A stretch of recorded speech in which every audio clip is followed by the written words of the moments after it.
What happens in Vegas stays in Vegas. Vegas has a long-standing reputation as the only place of unlimited adult freedom. The actual slogan is what happens here stays here. And that is a wonderful reflection of what to expect if you come to Las Vegas. Welcome to the show, where we discuss time-tested and science-supported tools for better health, long life, and pleasures. Do you have a secret desire? Or perhaps you're looking for a non-drug natural stimulant that can let you experience extraordinary things without being judged or reprimanded. Then stay with us to explore the most spectacular place on this planet, where the usual rules don't apply, where you can live out your secret desires and dreams. I'm Lilian Zeltzer, and for over 3 decades, I researched, practiced, and hunted for natural secrets for better health, longevity, and pleasures.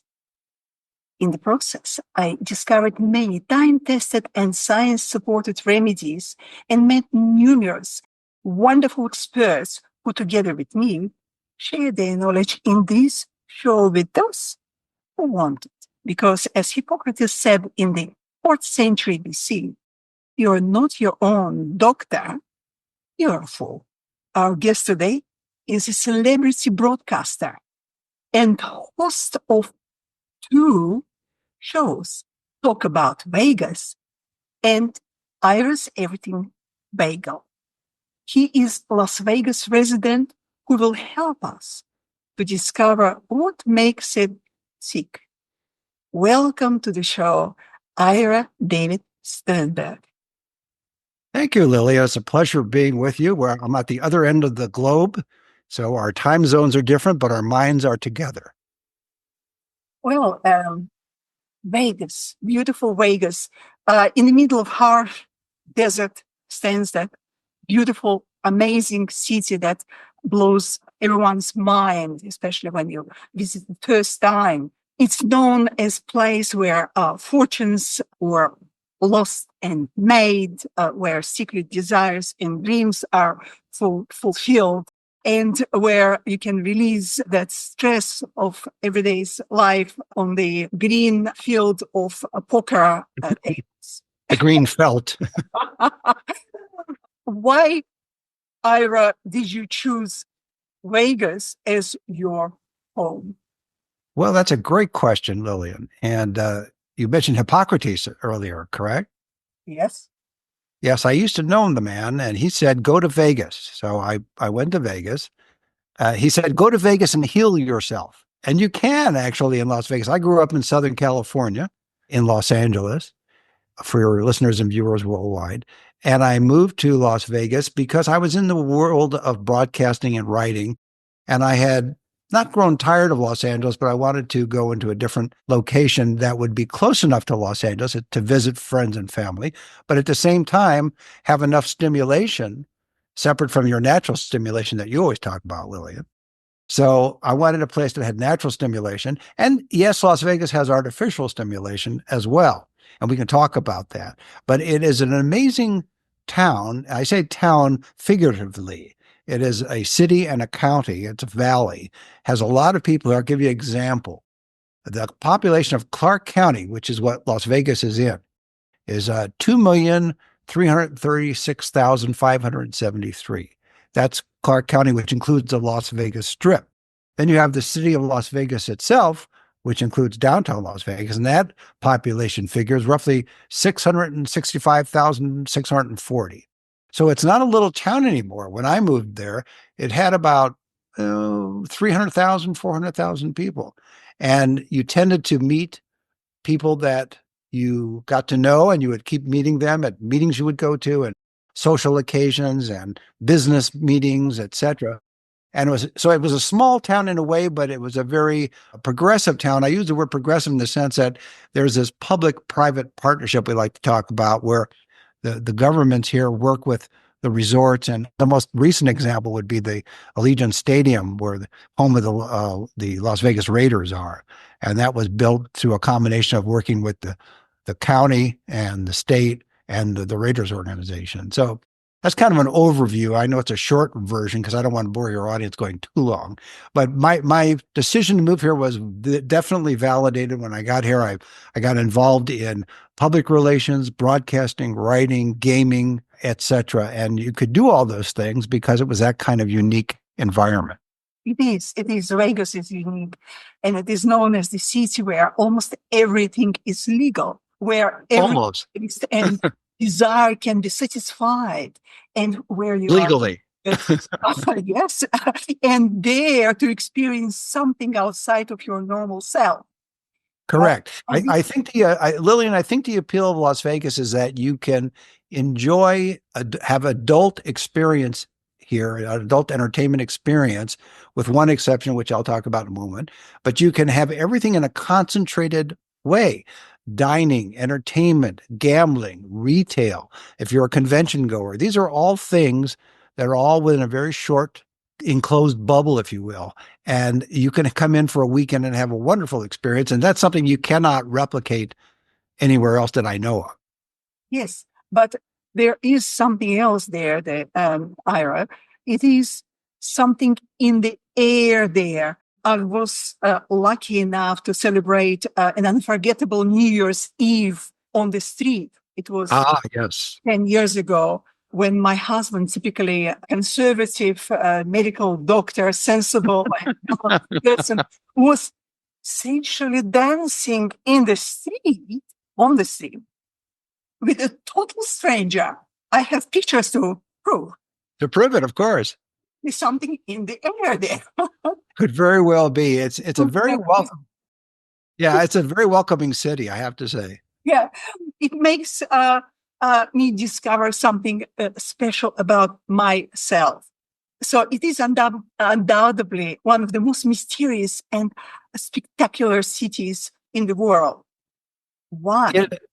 Why? Visitors to Vegas, yes, behave differently than they do in their own cities. What makes absolutely correct. Absolutely correct. And here's a couple of reasons why. One, very important, the 24/7 nature of the town. So people are used to, in most cities, the bars close at a certain time, the clubs close at a certain time, etc. But not in Las Vegas. Everything is open. Supermarkets are open 24/7. Drugstores, in many cases, are open 24/7.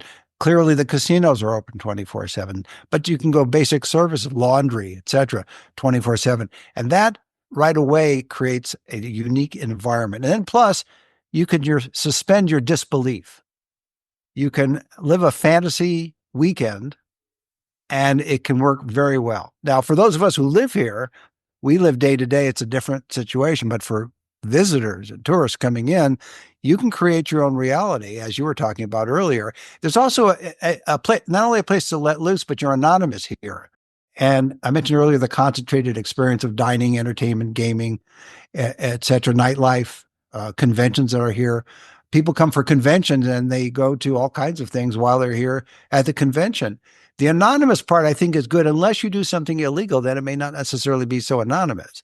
So that's something to keep in mind. I wanted to backtrack to 1 second, or not backtrack, but I want to go back to something I said.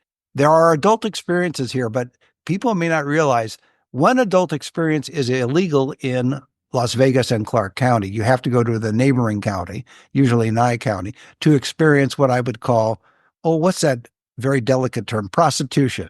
There we go. So that's a whole other can of worms. And if you think it's legal in Las Vegas, be prepared to be found out and be prepared to face the consequences. So that's the one caveat that I would give.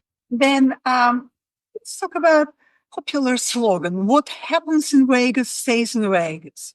People use it when they want to escape the consequences of the past doings.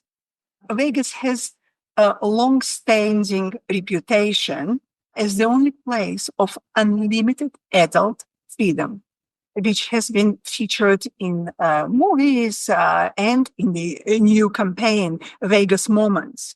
It reinforces the iconic Vegas identity as the paramount source of adult freedom and encourages visitors to embrace unique Vegas experience. This slogan reflects reality.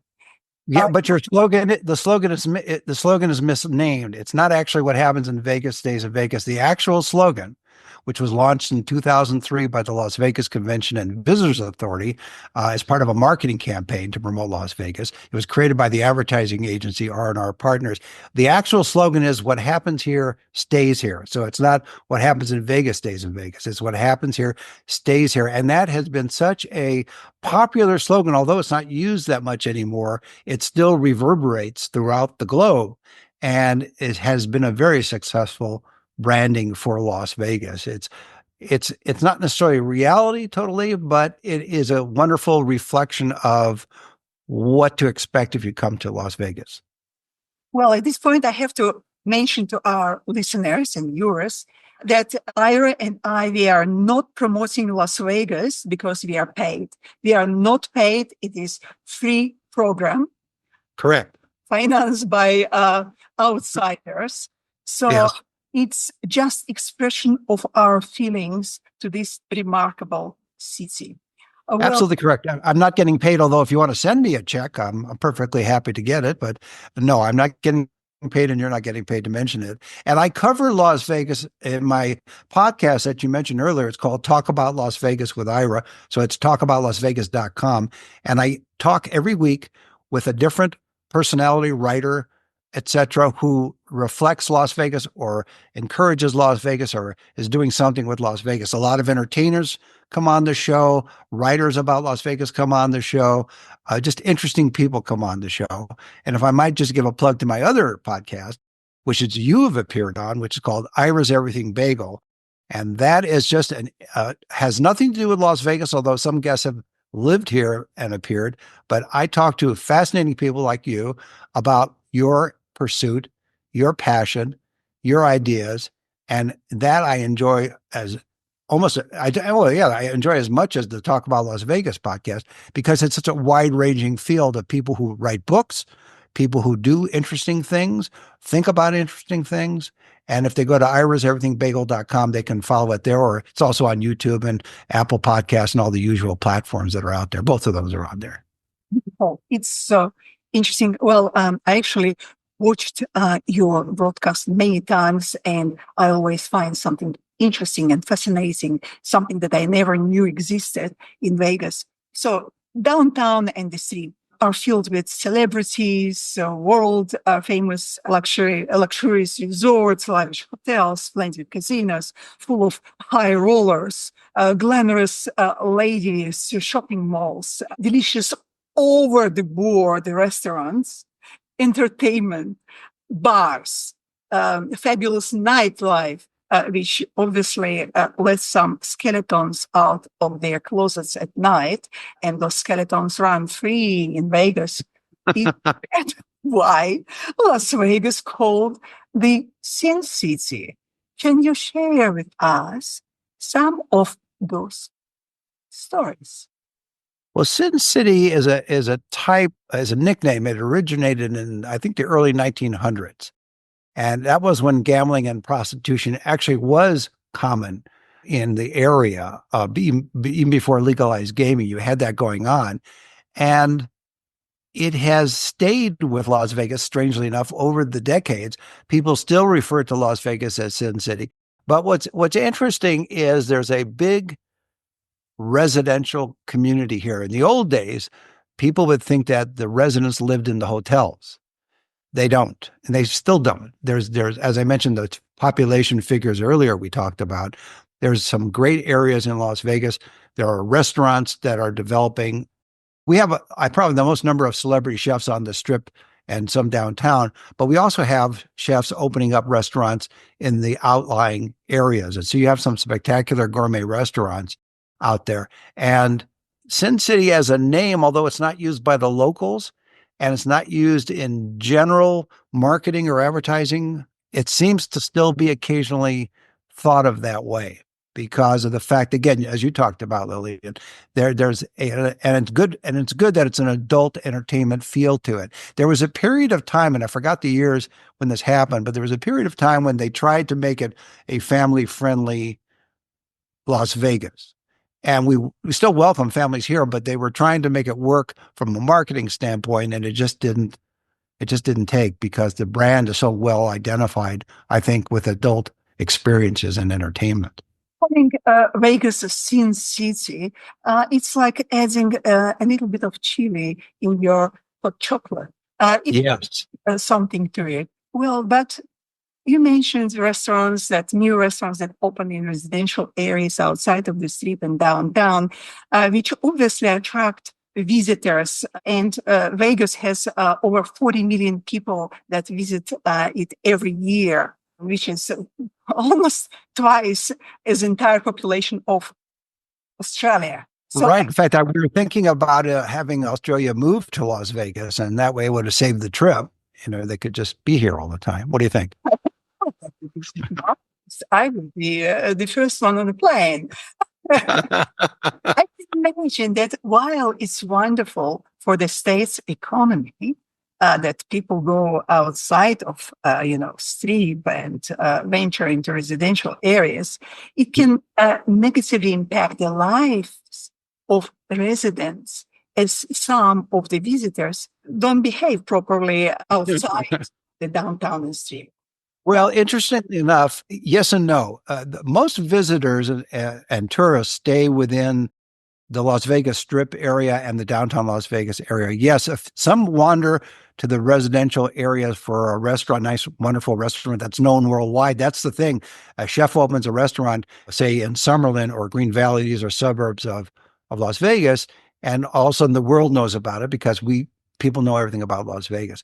But generally, the only time that happens in a large capacity would be if you have a major citywide convention, such as Consumer Electronics Show, CES, which just concluded a little while ago here in Las Vegas. Sometimes what happens is people will know as far away as Japan about a restaurant that's off the strip and off downtown, but it has great cuisine.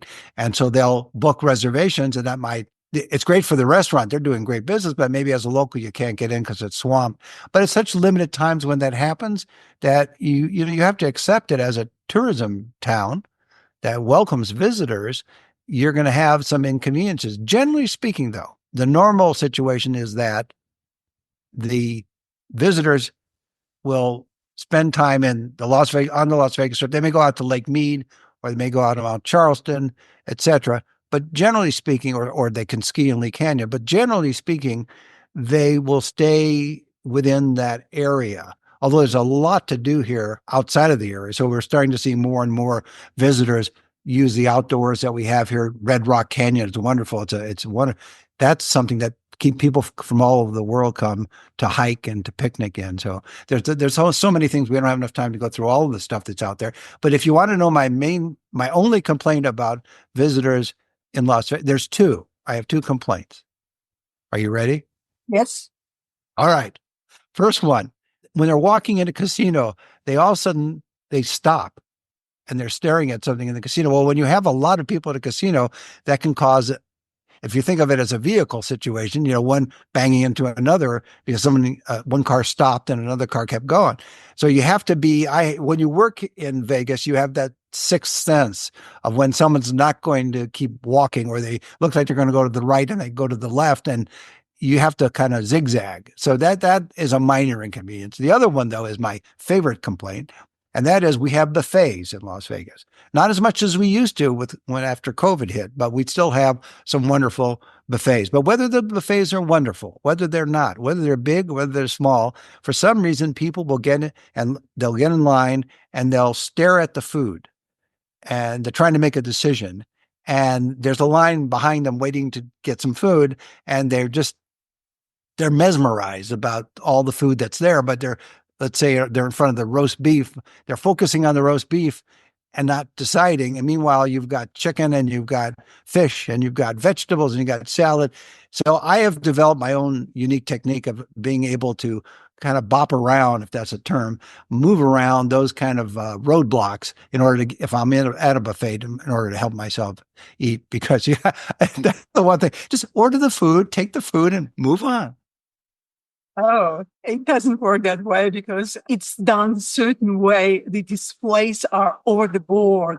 Exactly. Displays that people normally don't see in their own towns. So I can't blame them for stopping and making, those block I, traffic and so on. It's I will I wow. will 80% agree with you, but the other 20% is I've been in some pretty awful buffets that are in a small casino off the strip for just a small group of people, and it's the same human reaction. They just stand there and they're trying to figure out what to take from the plate. So, but 80% I agree with you. Well, now I'll tell our listeners and viewers that if they plan to celebrate an upcoming Valentine's Day in Vegas, they need to start booking it now as soon as possible because it is so popular. And before that, you should learn more about Vegas. You'll have more fun there. And the best Absolutely. do that Absolutely. is to go to Iris Podcasts to learn a little bit more about intimate information from Everything is Bagel and Talkaboutlasvegas.com. .com. Correct. Well, the links for those shows are below this video and it will be displayed on our website. Excellent. Thank you. Ira, thank you so much for joining us today and being yourself. It was fun. We have to It repeat. was. I tried being you one time, but I couldn't get that accent going. So I just decided to be myself. Thank you. Thank you, Lillian. If you enjoyed this episode, please subscribe to our YouTube channel so you won't miss any of the new episodes. If you have questions, comments, or suggestions, please put them below the video. I do read them. If you are looking for a good, reliable source of specific ingredients, experts, services, or products, click on the resources link under this video. To health, long life, and pleasure.